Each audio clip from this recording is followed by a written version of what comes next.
Hello, Astrophotometry. I'm going to do some stream of consciousness videos talking about the various aspects of astrophotometry and sort of getting into more personal and experiential issues that are coming up and that I'm dealing with right now. And rather than organize them separately, I want to go ahead and use this medium to help me organize, because there are a lot of people that have particular questions that I don't feel like I have time to make particular videos for.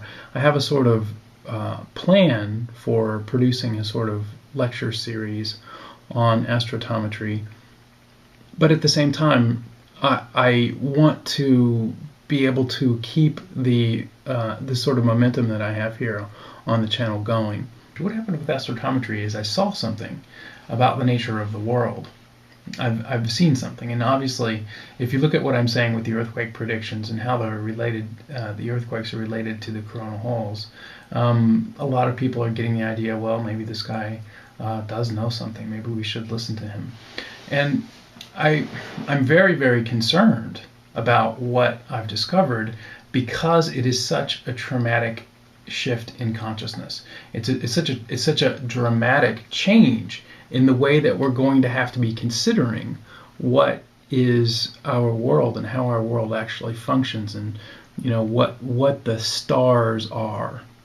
That is something that's the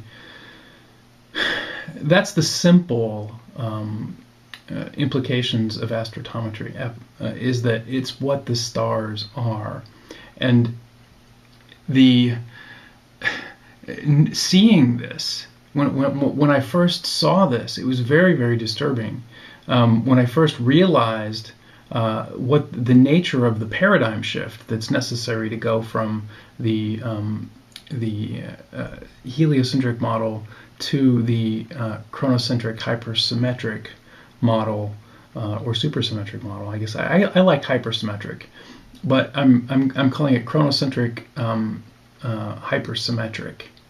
It's both chronocentric and hypersymmetric. The way you consider it is by considering the actual nature of time, and the implications is that there's a hypersymmetry.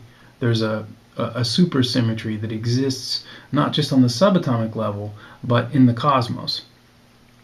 And that the way that we move through time is very, very different than we have imagined as three-dimensional creatures.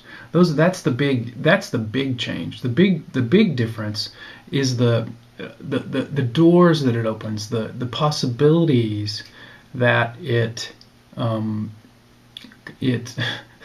creates, or in a sense implies, from the nature of the difference between what we normally consider of as our reality and what that reality actually is. And so I think there's a lot of questions on the part of people that were trying to sort out my impression of what is actually out there. If you look at the early videos, I'm questioning the nature, the physics of light, and I'm questioning it in such a way where, it may be the case that what we see out there isn't actually out there.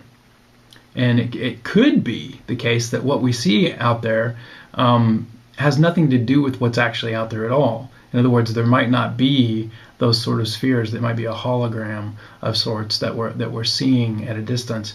I don't know that. I don't think that's the case, and I don't think that's what astrophotometry is implying. I mean, if you actually do the science of it. When I say astrophotometry, I'm not talking about me necessarily. I'm talking about what I know about the nature of the universe that I've seen with this theory. In other words, I'm not astrophotometry. I'm John.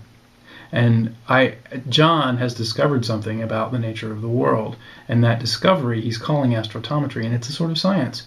And it's a lot like math in that sense. I mean, there's a mechanics to it, and the mechanics is twofold. There's two pieces to the mechanics. The first piece is an insight to the relationship between matter and energy. In other words, matter has a particular way that it manifests. In other words, Einstein showed us that E equals mc squared, that you can take matter apart and make it into energy, and that matter can come back together and form energy. And that's the matter-energy conservation relationship. And astrotometry extends this to conserve the nature of three-dimensional space. And in our modern worldview, in the modern physical worldview, the particle exists with a vacuum around it. There's an empty space. There's this empty space that's free. There's this free space concept, and that's how things are able to move through this free, empty space. And in astrotometry, that's not the way it is. In astrotometry, that space is conserved. The problem philosophically that I had with that theory from a very early age was that if it's empty, if there's really nothing there, how could it take up any space? In other words, how could it take time for something to move through something that isn't even there?